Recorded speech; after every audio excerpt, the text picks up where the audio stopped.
নৃসিংহ চতুর্দশী 2026 ব্রত পালনের নিয়ম ও মাহাত্ম্য। 1।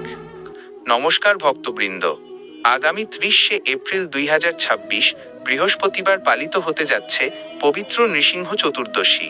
ভগবান বিষ্ণুর চতুর্থ অবতার হিসেবে ভক্ত প্রহ্লাদকে রক্ষা করতে এই তিথিতেই স্তম্ভ থেকে আবির্ভূত হয়েছিলেন ভগবান নৃসিংহদেব।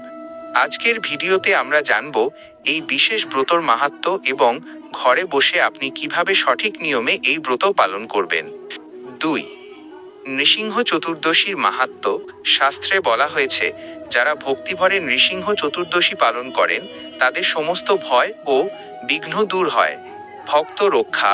হিরণ্যকশিপুর অত্যাচার থেকে পরম ভক্ত প্রহ্লাদকে রক্ষা করাই ছিল এই অবতারের মূল উদ্দেশ্য। বিঘ্ন বিনাশ। ভগবান নৃসিংহদেবকে বলা হয় বিঘ্ন বিনাশক। আমাদের জীবনের সকল বাধা এবং অশুভ শক্তি বিনাশ করতে এই ব্রত অদ্বিতীয়। পাপ মুক্তি।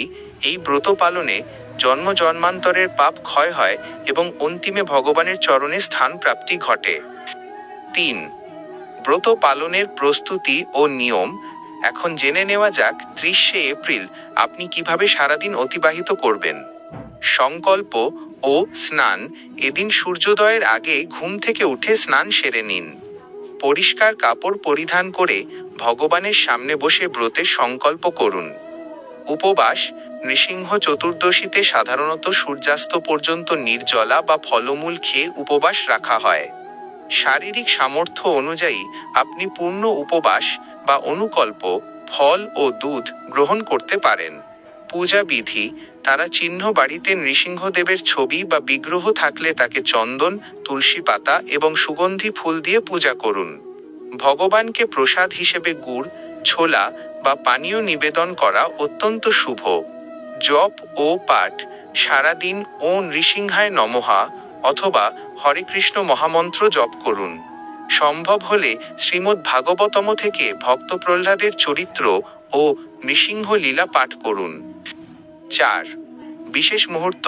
সন্ধ্যা পূজা। ভগবান নৃসিংহদেব গোধূলি বেলায় বা সন্ধ্যায় আবির্ভূত হয়েছিলেন, তাই সন্ধ্যার সময়টি অত্যন্ত গুরুত্বপূর্ণ। সন্ধ্যায় ঘিয়ের প্রদীপ জ্বালিয়ে আরতি করুন।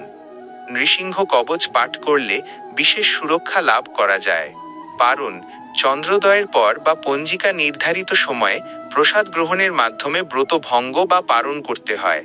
সকাল 6:30 সমাপ্তি। কলিযুগের অশান্তি ও ভয় থেকে মুক্তি পেতে ভগবান নৃসিংহদেবের শরণাগতি শ্রেষ্ঠ পথ। আশা করি আগামী 30শে এপ্রিল আপনারা সকলে ভক্তিভরে এই ব্রত পালন করবেন। ভিডিওটি ভালো লাগলে লাইক দিন এবং প্রিয়জনদের সাথে শেয়ার করে এই পুণ্য তিথির কথা জানিয়ে দিন। কমেন্টে লিখুন জয় নৃসিংহদেব। আমাদের চ্যানেলটি সাবস্ক্রাইব করতে ভুলবেন না। বিশেষ দ্রষ্টব্য।